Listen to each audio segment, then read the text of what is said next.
દરેક દિવ્ય હરિભક્તોને ભાવથી જય સ્વામી નારાયણ. સ્વામિનારાયણ સંપ્રદાયની અંદર ઘણા બધા એવા ભક્તો થયા કે જેમના ઘરે ભગવાન પોતે પ્રસન્ન થઈને ઘરે ગયેલા. તો એવા જ એક ઉત્તમ કોટીના ભક્તનું આજે આપણે આખ્યાન સાંભળવાનું છે. આમ તો એમના હૃદયની અંદર એક અવિરત ભગવાન પ્રત્યેની તો શ્રદ્ધા તો હતી, પરંતુ સાથે સાથે ધીરજ પણ હતી. અને શ્રીજી મહારાજ એમના ઘરે આવે પણ છે. અને ગામની અંદર જે હિંસા થતી હતી, જે વ્યસનો થતા હતા, એ શ્રીજી મહારાજે બંધ પણ કરાવ્યા. અને એમના જે મનોરથ હતા એ પણ શ્રીજી મહારાજે પૂર્ણ કર્યા. તો એવા કરજીસણના ગોવિંદ પટેલનું આખ્યાન આજે આપણે સૌ કોઈએ ભાવથી સાંભળવાનું છે. અને સાથે સાથે તેમના જીવન પ્રસંગો દ્વારા આપણે સમજવાનો પણ પ્રયત્ન કરીશું. કાંઈક એવી પ્રેરણા પ્રાપ્ત કરીશું કે જેથી આપણું જીવન પણ આધ્યાત્મિક માર્ગની અંદર અને ભગવાન સાથેનું વિશેષ જોડાણ વધે. તે હેતુથી આ આખ્યાનની આપણે શુભ શરૂઆત કરીએ. હે નાથ મુજને મતિ શુદ્ધ દેજો, હૈયે સદા સેવક ભાવ રહેજો. છો શબ્દો મારા પણ આપ આવીને કહેજો, રાજી થઈ અક્ષર ભાવ દેજો, રાજી થઈ અક્ષર ભાવ દેજો. શ્રી સ્વામિનારાયણ ભગવાનની જય. અક્ષર પુરુષોત્તમ મહારાજની જય. ગુણાતીતાનંદ સ્વામી મહારાજની જય. પ્રમુખ સ્વામી મહારાજની જય. પ્રગટ ગુરુ હરિ મહંત સ્વામી મહારાજની જય. સિયાવર રામચંદ્ર ભગવાનની જય. ઉમાપતિ મહાદેવની જય. સુરત અક્ષરધામ મહોત્સવની જય. દરેક દિવ્ય હરિભક્તોને જય સ્વામી નારાયણ. આજે આપણે એક એવા ભક્તરાજનું આખ્યાન સાંભળવાના છીએ કે જેમના જીવનની અંદર એક એવી ભક્તિ હતી અને એ ભગવાન પ્રત્યેનો એમનો ભાવ પણ કેવો હતો. અને આ ભાવ શ્રીજી મહારાજ પોતે સ્વીકારે પણ છે અને એમના ઘરે પણ જાય છે. આપણને સૌ કોઈને એક પ્રશ્ન થશે કે આ બધા આખ્યાનો સાંભળવાથી આપણા જીવનની અંદર શું ફાયદો થાય. પરંતુ યાદ રાખવું કે કોઈ વ્યક્તિ વિશેષના કે એવા ભક્તોના આખ્યાનો જ્યારે આપણે સાંભળીએ અને એ પ્રસંગો સાંભળીને થોડુંક મનન ચિંતન કરીએ ને, તો કાંઈક ને કાંઈક એમાંથી પ્રેરણા પ્રાપ્ત થાય છે. ખરેખર તો આ ભક્તરાજોના જીવનની અંદર શા માટે આપણે આખ્યાનો સાંભળવા જોઈએ, આ એક સૌ કોઈને પ્રશ્ન થાય. તો આ પ્રશ્નનો જવાબ સામાન્ય રીતે અલગ અલગ રીતે આપણે દઈ શકીએ, પરંતુ એ બધાય ભક્તોએ ભગવાનને પ્રસન્ન કર્યા છે. અને આપણો હેતુ પણ ભગવાનને અને સંતને પ્રસન્ન કરવાનો જ છે. તો હવે જે તે માર્ગે ચાલ્યા છે, ભગવાનને પ્રસન્ન કરવાનો માર્ગ એમની પાસે તો હતો, હવે આપણી પાસે એ માર્ગ નથી. તો એ માર્ગ એ ચીંધનાર તો કોઈક જોઈશે ને, કોઈક પ્રેરણા આપનાર તો જોશે ને, કોઈક માર્ગદર્શન આપનાર તો જોઈશે ને. તો આવા તમે ભક્તરાજોના આખ્યાનો સાંભળો ને, તો એમાંથી આપણને એક સાચો માર્ગ મળે છે. અને આ માર્ગે આપણે ચાલીએ ને તો આપણે પણ ભગવાન અને સંતને પ્રસન્ન કરી શકીએ છીએ. તો આજે એવા કરજીસણના ગોવિંદ પટેલનું આખ્યાન આપણે સાંભળવાનું છે. આમ તો કરજીસણના ગોવિંદ પટેલને જે નારદીપુરના વિપ્ર હતા, નાના ભાઈ, હવે એમને આ સત્સંગનો રંગ લગાડ્યો હતો. અને ધીમે ધીમે આ સત્સંગની અંદર એ ભગવાન અને સંતોની કથા વાર્તાઓ સાંભળે અને સાચે જ તે એમને એ સત્સંગમાં એક પ્રકારની પ્રતીતિ આવી ગઈ હતી. અને સાથે સાથે શ્રીજી મહારાજના પાછા ઉત્તમ કોટીના એક ભક્ત પણ આ ગોવિંદ પટેલ હતા. હવે એમણે નાના ભાઈ સાથે ગઢડા જઈને શ્રીજી મહારાજના જ્યારે પ્રથમ દર્શન કર્યા, આમ તો ગઢડાનું નામ આવે અને એવા જ તે માળાના મણકા સમાન. અને માળાની અંદર જેમ આપણને પણ ખ્યાલ છે કે 108 મણકા આવે ને એમાં એક મેરુનું સ્થાન એક વિશેષ છે. તો એવા જ તે એક ગઢડાના દાદા ખાચર. તો આ દાદા ખાચરના દરબારની અંદર આ ગોવિંદ પટેલ આવે છે અને શ્રીજી મહારાજ ત્યાં વિરાજમાન હોય છે. કારણ કે શ્રીજી મહારાજ 49 વર્ષ રહ્યા, તો એમાંથી 27 વર્ષ તો શ્રીજી મહારાજ ગઢડા રહ્યા. એટલે જ ત્યાં આપણે ઘણી બધી વખત બોલતા હશું, ગઢપુર જોતા શ્રીજી સાંભળે. તો એટલા બધા વર્ષો સુધી એ દાદા ખાચરના દરબારની અંદર શ્રીજી મહારાજે ઘણી બધી લીલાઓ કરેલી છે. તો જ્યારે શ્રીજી મહારાજના પ્રથમ દર્શન કર્યા ને, એટલે આ ગોવિંદ પટેલને તો આમ જાણે આમ પૂર્વની પ્રીત હોય ને એવી જ રીતે શ્રીજી મહારાજની માધુરી જે મૂર્તિની અંદર એમનું મન લાગી ગયું. અને જો માણસને જ્યારે મન લાગી જાય ને ત્યારે પછી એને રાત દિવસનું કે સમયનું કે સ્થળનું એ બંધન નથી રહેતું. પછી તો એને એમાં ને એમાં જ તે પોતે રચ્યો પચ્યો રહેતો જોવા મળે છે. અને બધાય સખા સંગે શ્રીજી મહારાજ તો કરજીસણ પધારે છે. એવી બધી ભાવભીની વિનંતી આ ગોવિંદ પટેલને એમના સાથે આવેલા નાના ભાઈ અને બીજા ભક્તોએ કરેલી. ત્યારે શ્રીજી મહારાજે કીધું કે અમે જરૂર પધારીશું, પણ હમણાં નહીં આવીએ. હવે આ વાતને 5 વર્ષ વીતી ગયા, પરંતુ તમે જો ગોવિંદ પટેલની ધીરજ કેટલી. શ્રીજી મહારાજે કોલ આપ્યો તો અત્યારે નહીં આવીએ, પણ આવશું, ફરજિયાત આવશું જ તે તમતાર. અને 5 વર્ષ સુધી ધીરજ રાખી અને 5 વર્ષનો સમય પસાર થયો. અને શ્રીજી મહારાજ એ અષાઢી સંવંત 1871 ના વર્ષે એ ગોવિંદભાઈને સામેથી કહેવરાવ્યું કે અમારે છે ને કરજીસણની અંદર એક જન્માષ્ટમીનો ઉત્સવ કરવો છે. હવે આ સાંભળીને તો ગોવિંદ પટેલની તો ઈચ્છા હતી જ તે, પરંતુ એ સમય આવી ગયો એટલે પોતે રાજીના રેડ થઈ ગયા કે શ્રીજી મહારાજ આવવાના છે મારા ગામની અંદર, મારા ઘરની અંદર. અને શ્રીજી મહારાજ પધાર્યા. ગોવિંદભાઈએ તો નાના ભાઈ વિપ્રન, બધા સંતો, બધા ભક્તોની એ સારામાં સારી સરભરા થાય એ માટે ગામ લોકોને બધાને ભેગા કર્યા. જેમ આપણે લગ્ન પ્રસંગ હોય ને તો અગાઉથી એક પૂર્વ તૈયારી કરીએ કે આટલા વ્યક્તિઓ મહેમાનો આવવાના છે તો ક્યાં બેસાડીશું, શું આપણે એને પાશું, શું ખવડાવશું, કેવી રીતે એની આગતા સ્વાગતા કરીશું. એવી જ તૈયારી આ ગોવિંદ પટેલે શરૂ કરી દીધી ને ગામના લોકોને, અને કંઈ પણ દીધેલું. અને વિવિધ પ્રકારના એ સમયની અંદર, અત્યારે તો આપણને પણ ખ્યાલ છે ડીજે આવી ગયા, ઢોલ નગારા તો ઓછા થઈ ગયા, પણ એ સમયની અંદર તો વાજિંત્ર હતા ને એ બધાય તે એ લાવે છે, વિવિધ પ્રકારના વાજિંત્રો. અને પ્રેમ ભાવથી તો શ્રીજી મહારાજને એ ગામમાં પધરાવે છે. હવે શ્રીજી મહારાજને આ સંતોની તો આ દબદબાથી સ્વાગત સામયું તો કર્યું. અને આસપાસના ગામોના બધા હરિભક્તો હતા એ પણ જાણ થતા બધા દર્શન કરવા માટે શ્રીજી મહારાજને અને આ સંતોના આવે છે. હવે ગોવિંદ પટેલના ઘરે શ્રીજી મહારાજ પધાર્યા. અને શ્રીજી મહારાજ તો એમની પ્રિય ઘોડી એવી માણકીથી પોતે ઉતરે છે અને રજ ઝાપટી અને હાથ પગ ને મોં ધોઈને પોતે ઢોલિયા ઉપર બિરાજ્યા. અને ગોવિંદભાઈને વાત કરતા કીધું કે ગોવિંદભાઈ, તમારું દેવું ચૂકવવા આવ્યા છે. હવે આવી વાત શ્રીજી મહારાજે આ ગોવિંદભાઈને કરીને એટલે હાથ જોડીને ગોવિંદભાઈ વિનમ્ર સ્વભાવથી તેમણે કીધું, મહારાજ આપને માથે અમારું તે કાંઈ દેવું હોતું હશે? અમારે માથે આપનું દેવું હોય, કાંઈ તમારું દેવું અહીંયા ન હોય. અને ત્યારે શ્રીજી મહારાજે વાત કરી કે તમે હજી વાતને સમજ્યા નહીં. યાદ કરો, એ અગોણત્રા કાળની અંદર એ અમે 42 ભક્તોને તમારે ત્યાં દુષ્કાળ ગુજારવા માટે મોકલા હતા, અને એનું ઋણ ચૂકવી દેવું જોઈએ ને અમારે. એ દેવું અમારે ચૂકવવા અમે આવ્યા છીએ અહીંયા તમારા ઘરે. ત્યારે ગોવિંદભાઈએ વાત કરતા કીધું કે મહારાજ, એ તો આપનું જ હતું અને આપના ભક્તો માટે જ વાપર્યું છે. અને આપની આજ્ઞાથી જો આ કોઠીઓ હતી ને એ 200 મણ બાજરાથી ભરેલી હતી, અને આખું વર્ષ વાપરી. અને બીજા વર્ષે આમ કોઠીનું મેં ઢાંકણું ખોલ્યું ને તો એમનામ જ તે માથા સુધી ભરેલી જ હતી, અને આપની કૃપાથી કાંઈ વપરાતું જ નથી, વપરાયું જ નહીં. અને જો આ સાંભળીને તો શ્રીજી મહારાજ જો પ્રસન્ન થઈ જાય છે. પરંતુ આ પ્રસંગ ઉપરથી આપણે એક પ્રેરણા તો લઈ શકીએ કે જો તમે શ્રીજી મહારાજના કાર્યો કરતા હોય ને તો એ તમારું કાર્ય કરશે. અરે તમે ગમે તેટલા એ ઊંધા ચટ્ટા કે ઠેકડા મારો, પણ જો તમે ભગવાન અને સંતનું કાર્ય કરતા હોય ને તો એ તમારે ઠેકડા ન મારવા પડે, એ તમારે કોઈ પણ પ્રકારે હેરાન તમે ન થાવ. પરંતુ જો એ ભગવાન સર્વ કરતા હરતા છે ને આ ગોવિંદ પટેલના જીવનની અંદર આપણને જોવા મળે છે. અને ખરેખર જો ભગવાનની મરજી વિના છે ને કોઈથી તરણું પણ હલાવ્યું હલતું નથી. ભગવાન સર્વ કરતા હરતા છે. શ્રીજી મહારાજે અખંડ સુખી રહેવાના 6 વિચારો આપ્યા ને એમાંનો એક વિચાર આપ્યો છે કે ભગવાન સર્વ કરતા હરતા છે.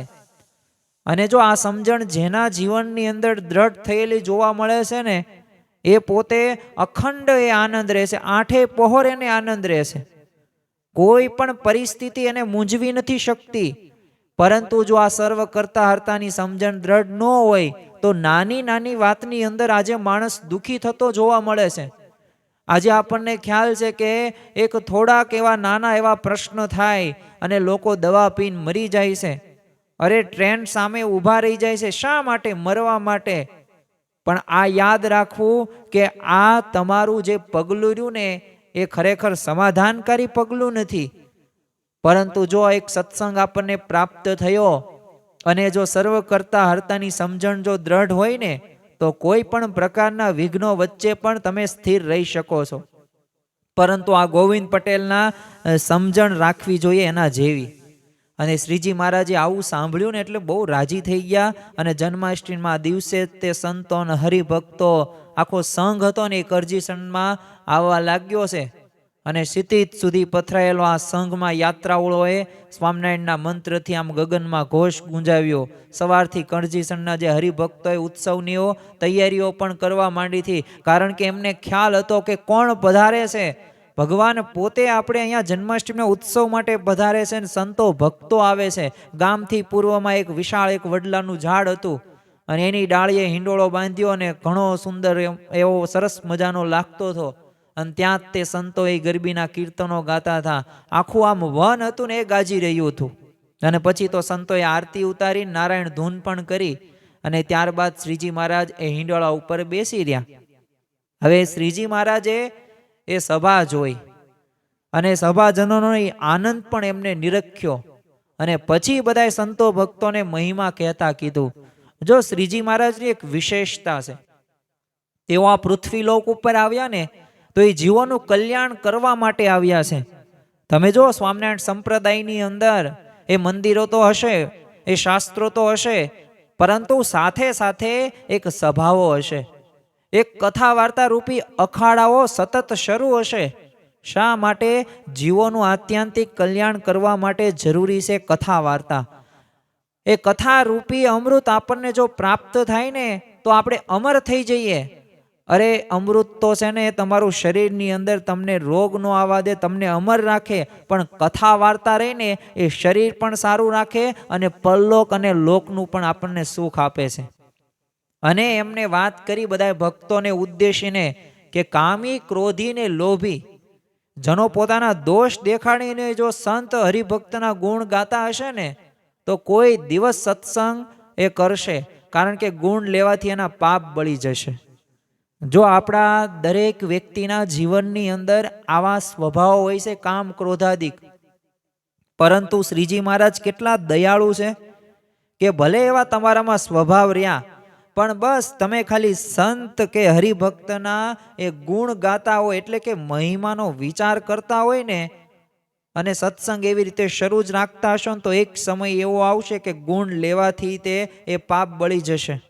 અને પાપ છૂટવા માટે તે સંત હરિભક્તોને એકવાર માથું નમાવીને ખાલી હાથ જોડે ભાવથી અન્ન જળ આપે ને તો એ સત્સંગ થવાનું બીજ છે. એ દ્રોહ કરવાથી સુકૃત નાશ પામે છે. અને સત્સંગના દ્રોહથી છે ને શ્રીજી મહારાજે ત્યારે દરેક સંતો ભક્તોને વાત કરતા કીધું કે વૃક્ષ, ઘાસ કે પથ્થરનો દેહ આવે છે. જો આના ઉપરથી આપણને સ્પષ્ટ ખ્યાલ આવી જાય કે જો આપણે ભગવાન કે ભગવાનના ભક્તનો કે સત્પુરુષનો જો આપણે દ્રોહ કરીશું ને તો આપણને આ વૃક્ષને, ઘાસ અને પથરાનો દેહ આવશે. આપણને સ્વાભાવિક રીતે એવું લાગે કે વનસ્પતિમાં તો જીવ છે, એ આપણે સાંભળ્યું છે, પરંતુ આ પથરામાંય જીવ છે તો યાદ રાખવું પથ્થરનો પણ દેહ પ્રાપ્ત થાય છે. આ શ્રીજી મહારાજે વાત કરી. હવે એનું કલ્યાણ થાય? કેટલા બધા વર્ષો થઈ જાય પણ છતાં એનું કલ્યાણ કરવું બહુ અશક્ય વાત છે. તો જો આપણે ભગવાન કે ભગવાનના ભક્તનો કે સત્પુરુષનો જો આપણે અવગુણ લેતા હશું તો એ ભગવાન અને સંતને ગમતું પણ નથી. અને યાદ રાખજો કે એ દ્રોહ કરવાથી જેટલા પણ સારા કર્મ હોય ને એ બધાય નાશ પામશે. અને શ્રીજી મહારાજે તો ઈંડાળા ઉપર બેસીને આવી ઘણી બધી અદ્ભુત વાતો કરી. અને એમના જે સન્મુખ બધા સંતો હતા અને હરિભક્તો હતા એ તો આમ ખીચોખીચ ભરાઈને સભા બેઠેલી હતી. ને શ્રીજી મહારાજના શબ્દો એ અંતરની અંદર ધારતા હતા. અને શ્રીજી મહારાજે એટલી વાત કરી તો એમાં તો આખી સભા સ્થિર થઈ ગઈ. હવે જ્યારે મધરાતનો સમય થઈ ગયો એટલે શ્રી કૃષ્ણ ભગવાનનો જન્મોત્સવ થયો અને ઢોલ ને તાસા નોબત ને ભૂંગળ ને ભેરીન રણશિંગીન આ બધા એ સમયની અંદર વાજિંત્રો. હજી પણ તમે એવી આદિવાસીઓ વિસ્તારોની અંદર જાઓ અને હજી સંસ્કૃતિઓ જનજાતિઓ રાખેલી છે. અને ખરેખર એક ભારતીય સંસ્કૃતિ પ્રમાણે એ દરેકનું પોતાની પહેરવેશ હોય, જે વેશભૂષા આપણે કહીએ છીએ, એક પ્રકારના વાદ્યો અલગ અલગ જોવા મળે છે. એક સંસ્કૃતિ એક આનંદ ભર્યું એક વાતાવરણ એક સર્જિત કરી દે છે. તો આવા વાજિંત્રો હજી પણ આપણને જોવા મળે છે અને એ જ આપણી ભારતીય સાચી સંસ્કૃતિ પણ છે. કારણ કે પૂર્વજો તરફથી મળેલી જે અમૂલ્ય જે સંસ્કૃતિ રહીને એને ટકાવી રાખી છે. તો આવી જ રીતે આખું ગાન કરવામાં કુશળ જે સંતો હતા એ ઝાંઝ અને મૃદંગ લઈને પોતે ઉત્સવ કરવા લાગ્યા અને મશાળનો તે જે જળહળ હતા ફેલાવો પ્રકાશ થઈ રહ્યો હતો. એ પણ ગોકુળની અંદર જેવો ઉત્સવ થતો હતો એવો જ ઉત્સવ શરૂ થયો અને હરિભક્તોએ તો દહીં ને દૂધ ને સાકર આ બધી મેળવીને શ્રીજી મહારાજના ચરણો પણ ધોયા.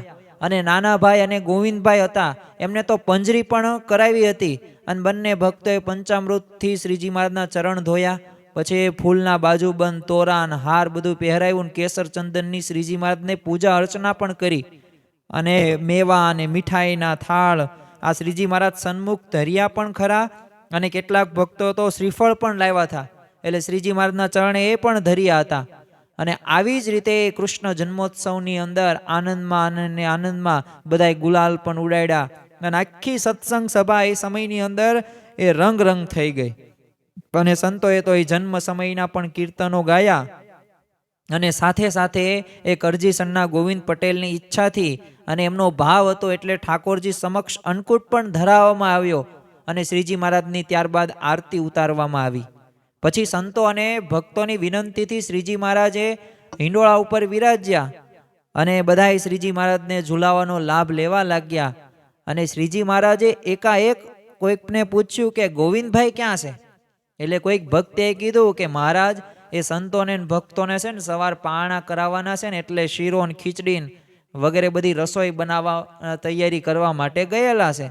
કારણ કે સવારે વહેલા બધાને પારણા થઈ જાય એટલે આ સાંભળીને શ્રીજી મહારાજ હસ્યા અને કીધું ઉપવાસના પારણે અત્યારથી તૈયારી કરવાની. એટલે સંતોએ શ્રીજી મહારાજથી ચંદનનું પૂજન તો કર્યું અને શ્રીજી મહારાજ તો આજે પોરસાવ્યા હતા અને સંતોની છાતીના ચરણાવીન પણ આપ્યા. પછી હરિભક્તોએ છે ને શ્રીજી મહારાજનું પૂજન કર્યું અને એ ચરણે ભેટ પણ મૂકી. હવે આ પ્રસંગ અહીંયા તો પૂરો થવા જઈ રહ્યો હતો અને આ જ પ્રસંગે એ રસોઈ કરવા માટે છે નારદીપુરથી આવેલા બ્રાહ્મણોએ વિચાર કર્યો કે આ સંતો તો હવે સૂઈ જશે, પછી પાછા સવારે વહેલા ઉઠશે અને પ્રાતઃ વિધિ પરવારશે અને ત્યારબાદ બધા પારણા કરશે. એટલે એ પહેલાં છે ને આપણે નારદીપુરથી બીજા બ્રાહ્મણોને બોલાવી લઈએ અને વહેલી સવારે પંક્તિ કરીએ અને એમને શીરો આપણે જમાડી દઈએ અને પીરસવાનું તો આપણે જ છે. એટલે આ પ્રમાણે વિચાર કર્યો. એટલે બ્રાહ્મણો ત્યાંથી તરત તે નારદીપુર જવા માટે ઉપડ્યા. પરંતુ શ્રીજી મહારાજ તો અંતર્યામીપણે એમનું કપટ હતું ને એ મનોમન જાણી લીધું. જો યાદ રાખવું, જીવનની અંદર એ કપટ છે ને લાંબુ નથી ટકતું. હજી તો આ પ્રસંગની આપણે શરૂઆત કરી, પરંતુ આ નારદીપુરના બ્રાહ્મણોએ જે કપટથી શરૂઆત કરીને અને જો earth is round no corners, એટલે કે પૃથ્વી ગોળ છે એને કોઈ પણ પ્રકારનો ખૂણો નથી. પ્રમુખ સ્વામી મહારાજ તો હસતા હસતા કહેતા કે કોઈ કૂવો હોય ને, આ કૂવાની અંદર તમે ઝંપલાવો અને તમારું પોત પ્રકાશ કરો, એટલે કે સંડાસ જાઓ ને તો તમે જે કૂવામાંથી પાણી બહાર ન આવો ને એ પહેલાં તમારું પોત પ્રકાશિત થઈ જાય. એટલે કે ઇઝી સેકન્ડની અંદર એ તમારા પાપ કર્મો કુકર્મો બહાર આવે છે ને લોકોને દેખાય છે ને તમારે ભોગવવું પણ પડે છે. અને શ્રીજી મહારાજ તો આ મનોમન જાણ લીધું ને એટલે ઓલામને જ જવા દીધા. કારણ કે શ્રીજી મહારાજ તો કંઈક શીખવવા માગતા હતા. અને ત્યારે શ્રીજી મહારાજે હિંડોળે ઉતર્યા અને કીર્તન ભક્તિ બધું બંધ કરાવ્યું અને પછી બધાય સંતોને વાત કરતા કીધું કે સંતો વાસુદેવ હરે સો પત્તર ધરે. અને એકાએક શ્રીજી મહારાજની આવી આજ્ઞાથી તો બધા સંતો અને હરિભક્તો તો સાંભળીને આશ્ચર્યચકિત થઈ ગયા. કારણ કે હજી તો મધરાતનો સમય છે ને પારણા તો આવતીકાલે સવારે કરવાના હોય, એટલે સ્વાભાવિક રીતે પ્રશ્ન તો સામે પૂછે જ તે. એટલે બ્રહ્માનંદ સ્વામી થતા એમને શ્રીજી મહારાજને વાત કરી, પ્રભુ હજુ તો અમે દાંતણ પણ નથી કર્યું અને તમે આ સચ્ચિદાનંદ કહો છો અને આ જમવાનું શા માટે કહો છો?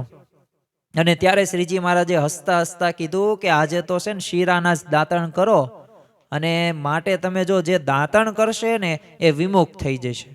એટલે શ્રીજી મહારાજની તો બધી રુચિ સાંભળીને બધા સંતો સમજી ગયા, અને રાતના 1:30-2 વાગ્યે એ સંતોની પંક્તિ થઈ, અને ભક્તો પણ શ્રીજી મહારાજની આજ્ઞાથી બેસી ગયા. અને શ્રીજી મહારાજે તો બધાને ખૂબ શીરો જમાડ્યો. પોતે પીરસતા જાય ને કહેતા જાય, સંતો શીરો જમો, ખીચડીના જમનારા તો છે ને નારદીપુરથી સવારમાં આવનારા છે. અને એમ કહીને જેટલો શીરો બનાવ્યો હતો બધોય તે તમામ સૌ ભક્તોને સંતોને તે શ્રીજી મહારાજે સારી રીતે એટલો બધો પીરસો ને જમાડ્યો કે ન પૂછો વાત. પછી ગોવિંદભાઈને કીધું કે સવારે છે ને નારદીપુરથી એ બ્રાહ્મણોના ટોળા આવશે, એટલે એમને છે ને ખીચડી જમાડજો. અને ત્યારબાદ આવું કહીને શ્રીજી મહારાજ પોતે ઉતારે શયન કરવા માટે, પોઢવા માટે જાય છે. અને સવારે તે નારદીપુરથી બ્રાહ્મણો આવવા લાગ્યા, અને તેમાંના મુખ્ય બ્રાહ્મણોએ રસોડામાં જોયું, અને શીરો તો સાવ ખલાસ થઈ ગયો, ખાલી ખીચડી વધી હતી. એટલે ગોવિંદભાઈ એમને કીધું કે ખીચડી પહોંચે એમ ન હોય તો કહેજો, હું વધારે બનાવી દઉં. એટલે એમને બ્રાહ્મણોએ કીધું, આ ગોવિંદભાઈને શીરો આટલો બધો કર્યો હતો કે ગયો ક્યાં? તે ગોવિંદભાઈએ બધી માંડીને વાત કરી કે રાત્રે તો એ શ્રીજી મહારાજે એ બધાય સંતોને ભક્તોને છે ને પંક્તિઓ કરાવી અને એ પારણા કરાવી દીધા અને જમાડી દીધો બધો શીરો. એટલે બ્રાહ્મણોએ વિલા મોઢે ખીચડી જમવી પડી. અને અંદરો અંદર બધાય વાત કરતા જાય કે જો આપણે કપટ કર્યું ને એટલે આ દશા થઈ. અને એટલામાં તે શ્રીજી મહારાજ પધારે છે ને ખીચડી જોયા એટલે બ્રાહ્મણોને જોઈને હરિભક્તોને કીધું કે કોઈના ઘરમાં રૂપિયા હોય ને તો લાવો.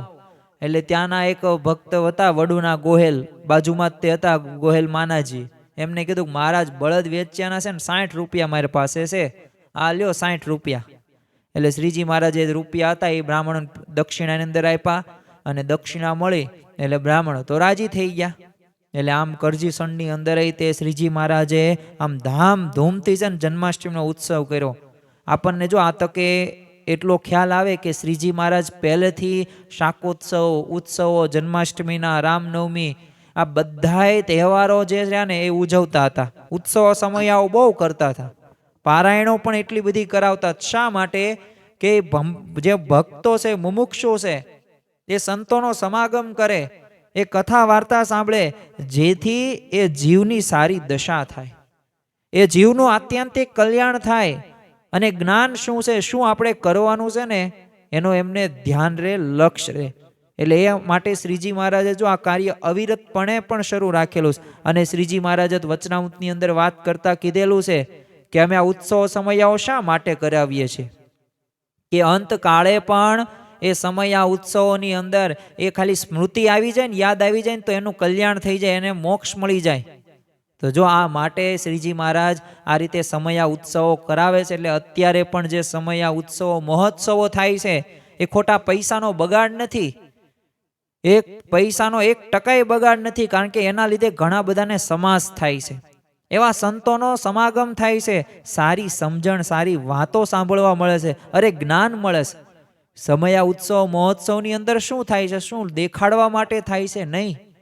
લોકોમાં સંસ્કાર આવે, બાળકો હોય, યુવકો હોય, યુવતીઓ હોય, એ સંસ્કારિત પેઢી બને. એટલું જ નહીં, એ પોતાને શું કરવાનું, પોતાના જીવનું શું ધ્યેય છે, એ ધ્યેય, લક્ષ્ય એ આપણને આવા સમયા ઉત્સવ, મહોત્સવની અંદર ખ્યાલ આવે છે. આપણી ભારતીય વિરાસત, એ સંસ્કૃતિ કેવી છે એ આ સમયા ઉત્સવ ઉપરથી આપણને ખ્યાલ આવે છે. અને ગોવિંદભાઈની ઈચ્છાથી શ્રીજી મહારાજે સંતો સહિત 15 દિવસ સુધી ત્યાં રોકાણા. અને એ વખતે શ્રીજી મહારાજની જાણમાં આવ્યું કે અહીંયા કરજીસણની અંદર છે ને એક માતાનું મંદિર છે, અને ત્યાં દર વર્ષે આસો સુદ આઠમના દિવસે છે ને પાડો વધેરાય છે, એટલે કે હિંસા થાય છે. એટલે શ્રીજી મહારાજે ગોવિંદભાઈને પૂછ્યું કે આ પાડાની હિંસા બંધ ન થાય? એટલે ગોવિંદભાઈએ વાત કરી કે મહારાજ જો આપ ધારો ને તો બંધ થઈ જાય, બાકી બંધ ન થાય. જો યાદ રાખવું, અહિંસા પરમ ધર્મ. ગાંધીજી 1915ની અંદર એ ભારતની અંદર આવ્યા ને તો એમની પાસે 2 શસ્ત્ર હતા, એક સત્ય અને બીજું અહિંસા. અને આ બળ ઉપર એમને ભારત દેશને આઝાદી, બીજા બધા ક્રાંતિકારીઓનો ફાળો જોવા મળે છે, પરંતુ એમના બે શસ્ત્રો હતા, એક સત્ય અને અહિંસા. તો અહિંસા પરમ ધર્મ. અને જો યાદ રાખવું કે આપણે કેવી હિંસા માનીએ છીએ કે કોઈક જીવ હોય એનો વધ કરી અને હિંસા, આને હિંસા કહેવાય જ, તે ભયંકર હિંસા કહેવાય. આનું પાપ પણ આપણને એટલું બધું લાગે, પણ સાથે સાથે યાદ રાખવું વિચારથી પણ હિંસા થાય છે. અને એ વિચારથી હિંસા, મનથી હિંસા થાય છે. અને આ બધી પ્રકારે હિંસા કરવાથી એ આપણને કોઈ રીતે શાંતિ અનુભવાતી નથી. અને પછી તો શ્રીજી મહારાજે તો કરુણાભીની એ શ્રી આંખોથી એમના હૃદયની અંદર એ ભાવના, કારણ કે દયાળુ સ્વભાવના મહારાજ છે. અને એ માતાના મંદિરે પધાર્યા, માતાને કીધું કે તમે ભગત થાવ ને તો આપોઆપ હિંસા બંધ થઈ જશે, બાકી આ હિંસા નહીં બંધ થાય. અને પછી તો ત્યાં આવેલા બધા માતાના ભક્તો હતા, એમને શ્રીજી મહારાજે કહ્યું કે આ માતા તો જો ભગત થઈ ગયા છે, એટલે પાડાની હિંસા ન કરતા. અને ત્યારથી ત્યાં કરજીસણની અંદર હિંસા બંધ થઈ ગઈ. એક દિવસ તો કરજીસણની અંદર એક ડાયરો ભરાયો હતો. અને શ્રીજી મહારાજે ગોવિંદભાઈને પૂછ્યું કે આ બધા ગામના માણસો ક્યાં જાય છે આટલા બધાય? કાંઈ ઉત્સવ સમય આવો તો એવો મેળો તો કાંઈ આવ્યો નથી. એટલે તરત તે એમને ગોવિંદભાઈએ વાત કરી કે મહારાજ એ ડાયરો ભરાયો છે ને ત્યાં જાય છે. તો મહારાજ કે ચાલો આપણે ડાયરામાં જઈએ. તો ગોવિંદભાઈ આ સાંભળ્યું એટલે હસવા લાગ્યા ને કીધું મહારાજ ત્યાં તો છે ને અફીણનું રેલમ છેલમ હોય, એકબીજાને પીવે અને પાય અને નશામાં ગમે એમ બોલે પણ ખરા, એટલે ત્યાં આપણે ન જવાય. એટલે આપણે જઈશું ને તો ને અફીણ બાફીણ બધું બંધ થઈ જશે, હાલો ને જઈએ આપણે. આવું શ્રીજી મહારાજે વાત કરી ગોવિંદભાઈને. અને પછી તો ગોવિંદભાઈ શ્રીજી મહારાજ પોતે ડાયરાની અંદર જાય છે. હવે સ્વામિનારાયણ પધારે છે ને એટલે આ જોઈને ઓલા બધા ડાયરામાં બેઠેલા બધા પટેલો હતા ને ડઘાઈ ગયા. અને અંદરો અંદર કહેવા લાગ્યા કે અફીણ કાઢશોમાં, આજે તો કસુંબો બંધ. એટલે શ્રીજી મહારાજ તો મનોમન બધું સમજી જ ગયા હતા. એટલે થોડાક વખત બેઠા ને અફીણ ને દારૂના બધું નિષેધની બધી વાતો કરી. અને પછી શ્રીજી મહારાજે ગોવિંદભાઈને કીધું કે આપણે ડાયરાને કંઈક ભેટ આપવી છે, તો એમને શું ભેટ અપાય? એટલે ગોવિંદભાઈએ વાત કરી કે અફીણ અપાય ને બીજા ઘઉંના છે ને ટોઠા અપાય. આવા ઘઉંના ટોઠા એટલે શું? જે બાફેલા ઘઉંની આપણે ઘૂઘરી, જે આપણે મકર સંક્રાંતિના દિવસે ગાયોને આપણે ખવડાવી દાનમાં એવું બધું કરીએ છીએ, તો એવી રીતના ઘઉંની ઘૂઘરી, આ બે વસ્તુઓ અપાય. એટલે શ્રીજી મહારાજે કીધું કે લાવો, અફીણ નથી આપવું પણ ઘઉંના ટોઠા લઈ આવો તમે. પછી તો ગોવિંદભાઈ હતા એ અધમણ ઘઉંના ટોઠા લઈને આવ્યા. અને શ્રીજી મહારાજે ડાયરામાં બધાને વેચ્યા અને કીધું કે આ જીવને અને આ દેહને પુષ્ટ કરે ને આવા ઘઉં ખાવાનું મૂકીને તમે આ અફીણના બંધાણામાં શું બંધાયા છો? બાયલા હોય ને એ આવા વ્યસનોમાં બંધાય. જો ખરેખર વ્યસન ને માણસને વિનાશ કરે છે. એક થોડીક વ્યસન વિશે 2 મિનિટ વાત કરીએ કે આપણને કેવું લાગે છે કે હું આ વસ્તુ ખાઉં, વ્યસનમાં કોઈ પણ વસ્તુ, માવા હોય, સિગરેટ હોય, ડ્રગ્સ કે જે દારૂ, તો આ વસ્તુ હું ખાવ ને તો જ મને ગમે, તો જ મને કેફ ને હું કામ કરી શકું. પણ જો એવું નથી, ઘણા બધા નિર્વ્યસની જીવન જીવે છે તો એ પણ તમારી કરતા સારું કામ કરે છે. એક આ માનસિકતા રહીને નકારાત્મક અભિગમ રહ્યો ને એના લીધે શું થાય છે, થોડીક અંતરદ્રષ્ટિ કરો. અરે આજે એક ટ્રાય કરજો કે ઘરે તમે 1 કલાક બેસજો. ચાલો 1 કલાકનો ટાઈમ નથી તમારી પાસે, 15 મિનિટ બેસજો ને અંતરદ્રષ્ટિ કરજો કે હું આટલા વર્ષોથી વ્યસન કરું છું તો પૈસાનો કેટલો બગાડ થયો. ચાલો પૈસાનું તો જવા દો, આપણે ક્યાં બીજા પાસે પૈસા આપણે કમાવી છે ને આપણે વાપરવા છે, અને મારી મરજી. આપણને એવું પણ લાગે ચાલો પૈસાનું પડતું મૂકો. અરે આરોગ્યનું જુઓ કે આરોગ્યમાં શું થયું. એ તમારા દાંત હોય, એ તમારા ફેફસા, શું તમે અંદર તમે કંઈ જોઈ શકવાના છો કે શું પરિવર્તન થાય છે, શું એ ફેરફારો થાય છે? અરે આપણે અમુક તો મોઢું પણ ફાડી નથી શકતા, સરખી રીતે જમી પણ નથી શકતા, પણ છતાં આપણે વ્યસન મૂકતા નથી. અરે ચાલો આરોગ્ય પણ રહેવા દો, કાંઈક દવા બવા કરશું થઈ જશે, પણ કેન્સર થશે તો શું થશે? કોઈ પણ પ્રકારનો ઓપ્શન આપણો નહીં રહે.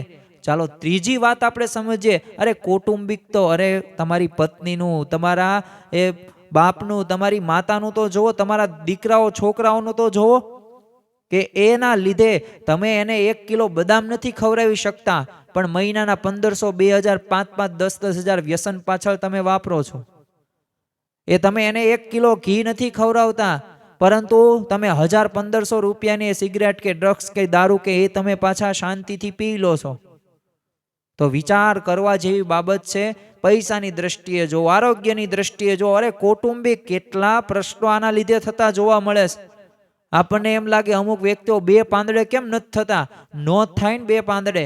વ્યસન જ એટલા બધા એ કરતા હોય, કમાતા હોય 15-20 હજાર, 7-8-10 હજારના એ વ્યસનો કરતા હોય. જો સરકાર આમાં કાંઈ નહીં કરે, કોઈ તમને કોઈ પણ એક્ટ્રેસ કે એક્ટર એ તમને નહીં સાચી સલાહ દે, પરંતુ થોડીક અંતરદ્રષ્ટિ કરીએ ને તો ખ્યાલ આવે એ ખાય છે. થોડોક આપણે એ તપાસ કરી લેવું. અને એવું થોડું છે કે એ ખાઈને પીવે તો આપણે એ ચીજ કરીએ. પણ જો આપણી બુદ્ધિ વાપરવાની છે. કોઈકની બુદ્ધિ, આ વાત કેવી થઈ તો આપણે ગાંડપણમાં આવીએ. બીજાની બુદ્ધિએ કરીને આપણે બધા વ્યસનો કરીએ છીએ. આપણી બુદ્ધિ આપણે વાપરતા જ નથી, તો શું આપણી બુદ્ધિ આપણે ઘાસ ચારવા મોકલેલી? થોડીક બુદ્ધિ, થોડોક વિવેક રાખીએ ને તો આ વ્યસનો, દૂષણો એ બધોય નાશ પામે છે. આનાથી પાયમાલી થાય છે, આનાથી ઝઘડા થાય છે, કંકાસ જ થાય છે. અને આ શ્રીજી મહારાજે આ બધાને સમજાવ્યું, અને ત્યારે એ બધાએ એ કેટલાકને તો એ હાડો હાડ લાગીને એટલે એ દિવસથી એ બધાએ અફીણ છોડી દીધું. અને શ્રીજી મહારાજની દ્રષ્ટિથી બધાયના હૃદયની અંદર તે એક સત્સંગ ભક્તિના સંસ્કાર એક અંકુરિત થયા. એક વાત યાદ એ પણ રાખવી વ્યસન બાબતમાં, કે જો તમે વ્યસન કરતા હશો ને તો તમારે તમારા દીકરાઓને કે દીકરીઓને તમે વ્યસન એ કરશે ને તો કાંઈ કહી નહીં શકો, સામે તમને સાંભળવા મળશે. એટલે પહેલાં આપણે સુધરવાની જરૂર છે. આપણે તમે વ્યસન મૂક દો, તમારા છોકરાઓ આપોઆપ સંસ્કારિત થઈ જશે. તમારા એમ પ્રેરણા લેશે કે મારા પપ્પા 20 વર્ષથી વ્યસન કરતા હતા, પણ એમને સંકલ્પ લીધો કે વ્યસન નથી કરતા, તો જો હું 1-2 વર્ષથી મારા પપ્પા વ્યસન નથી કરતા તો મારે ત્યાં ફોન મૂકી દેવો છે, મારે રમવા જવાનું મૂકી દેવું છે. તો જો એ ક્યાંથી પ્રેરણા પ્રાપ્ત થાય કે જ્યારે આપણા જીવનની અંદર પેલા હોય કૂવામાં તો અવાડામાં આવે. આ કહેવત આપણે ઘણી બધી વખત સાંભળી પણ હશે. તો ક્યારેક ટ્રાય કરીએ ને ત્યારે ખ્યાલ આવશે કે આપણામાંથી પણ ઘણા બધા સંસ્કારી થઈ શકે છે. આપણું એક સાથે એક સર્કલ છે, એક સંબંધીઓનું, એક પરિવારનું, એક મિત્ર વર્તણૂક છે. આ બધી આપણામાં જ પ્રેરણા લઈ શકશે, પણ ક્યારે પેલા આપણામાં હશે ને તો થશે. શ્રીજી મહારાજ કરજીસણની અંદર રોકાયા ને એ દરમિયાન બધા ભક્તોને તે એમને પોતાના ઘરે પધરાવ્યા, અને એ જ રીતે આસપાસના ગામોમાં તે હરિભક્તો હતા એ શ્રીજી મહારાજને 1-2 દિવસ પોતાના ગામ પધરાવ્યા અને ત્યાં રસોઈ જમાડીને શ્રીજી મહારાજને પ્રસન્ન કર્યા. એક વખત શ્રીજી મહારાજે બીજા એક પ્રસંગે કરજીસણ પધાર્યા હતા ને ત્યારે હરિભક્તોને એક અદ્ભુત વાત કરી. અને શ્રીજી મહારાજે ગુરુના એક સાધુ સ્વભાવની વાત કરતા કીધું કે છે ને મનનું રાજ્ય હોય ને ત્યાં સુધી જન્મ મરણ ટળે નહીં. અને વાત પણ સાચી છે. જ્યારે જ્યારે આ વાક્ય ઉપર આપણે થોડુંક ચિંતન કરીએ ને ત્યારે ખ્યાલ આવે. મન ધાર્યું કરીએ, હું તો બધુંય ખાવ, હું તો બધી જગ્યાએ ફરું, બધુંય જોઉં, મને કોણ કહેવા વાળું, હું એવા બંધનમાં ન રહું. તો બંધનમાં ન રહેવી ને તો પછી આ જન્મ મરણના બંધનમાંથી આપણે મુક્ત ન થઈએ, તો એનાય બંધનમાં જ રહી શકીએ. બંધારું મૂકવું ને એ ખરેખર યાદ રાખવું આપણા જીવનની અંદર, તો જ આપણે આગળ વધી શકીશું. શ્રીજી મહારાજે એમ પણ વાત કરી કે જ્યારે ગુરુ કહે ને એમ કરે ને ત્યારે મનનું રાજ્ય રહેતું જ નથી.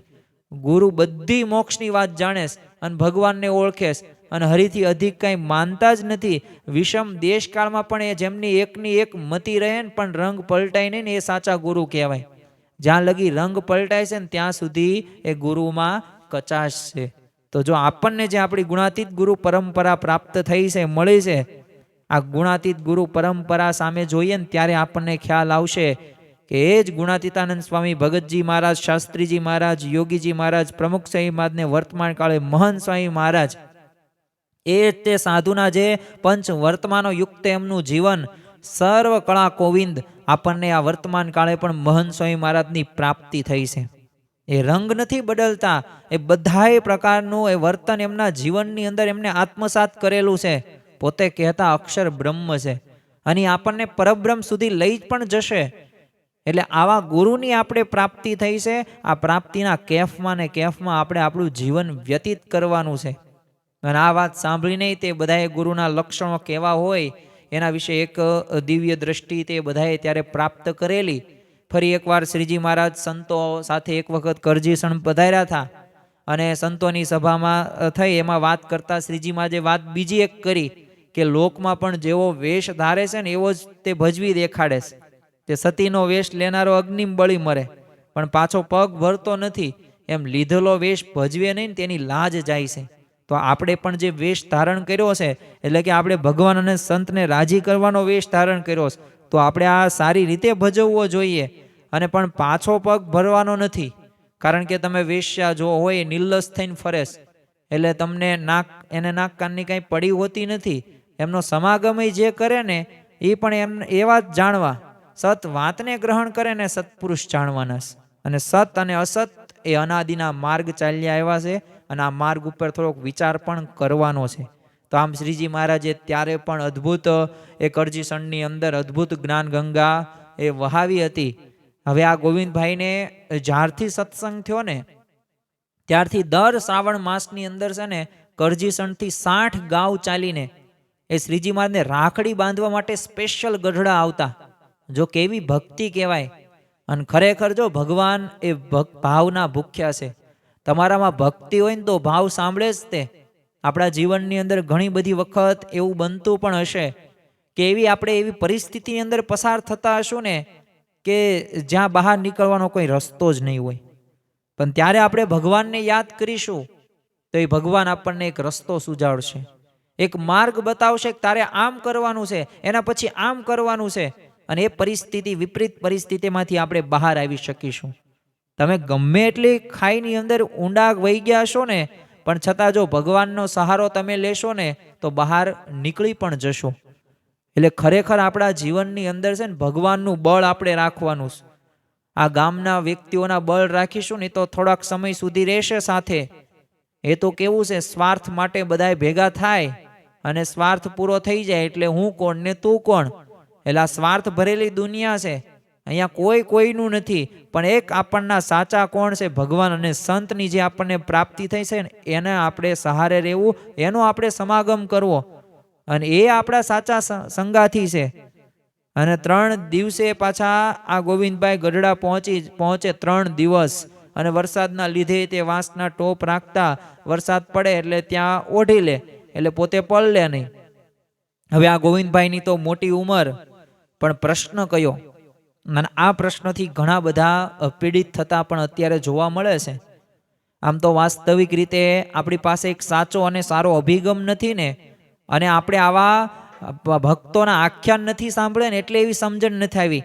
હવે આ ગોવિંદભાઈની મોટી ઉંમર ને છતાં આટલો બધો ભક્તિભાવ હોવા છતાં શ્રીજી મહારાજ એમના ઘરે આવે છે અને કેવા ચમત્કારો કર્યા. અત્યારે આપણે પ્રસંગો જોયા કે 2 વર્ષ સુધી 29 કાળની અંદર એ કોઠીઓ એમના દાણા ભરી જ રહી, બીજા વર્ષે એમનામ હતી. પણ એ સિવાય પણ તમે જો કેટલા ભાવો એમના સ્વીકાર્યા હતા. એમની સાથે બધા હિંસાઓ વ્યસનો બંધ કરાવ્યા હતા. તો કેવા ભક્તો હશે. પણ છતાં પણ એમને સંતાન નહોતું, પરંતુ તેનું એમને કંઈ દુઃખ નહોતું લાગતું. છતાં કેટલાક બધા દ્વેષીઓ હતા એ કહેવા લાગ્યા કે આ ગોવિંદભાઈએ છે ને માતાને જે આ પાડો વધેરવાનો બંધ કરાવ્યો ને એટલે માતાએ એનો વંશ રાખ્યો નહીં. એટલે કેટલાક વર્ષો પછી તે ગોવિંદભાઈની સ્ત્રીને, હવે એની જેઠાણી હતા, એ આ જેઠાણીએ વાંજણી કહીને મેણું માર્યું.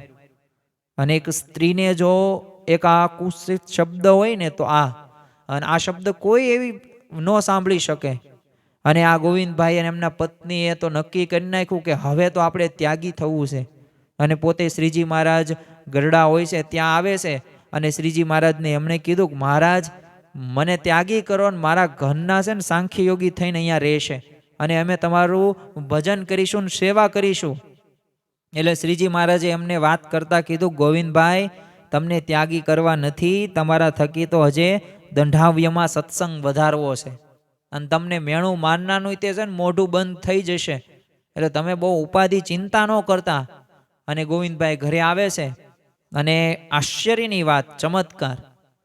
જો આપણે ઘણી બધી વખત ચમત્કાર ત્યાં નમસ્કાર થાય છે, પરંતુ શ્રીજી મહારાજનું અહીંયા સામર્થ્ય આપણે જોવાનું છે કે આ ગોવિંદભાઈની પત્ની હતી ને તો એમને 60 વર્ષે ઋતુકાળ બંધ થયા હવે સ્વાભાવિક રીતે આ ઋતુસ્ત્રાવ ને આ માસિક બંધ થઈ જાય એટલે કોઈ પુત્ર પ્રાપ્તિ ન થઈ શકે, પણ બુદ્ધિ ઋતુ જે કાળ હતો એ બંધ થયા ને પછી શ્રીજી મહારાજની ઈચ્છાથી 4 પુત્રો એને થયા. એકનું નામ ત્રિકમભાઈ, બીજાનું નામ રણછોડભાઈ, ત્રીજા પુત્રનું નામ નારાયણભાઈ અને ચોથા પુત્રનું નામ ત્રિભુવનભાઈ. ભગવાનની એ ઈચ્છાથી, ભગવાનની મરજીથી.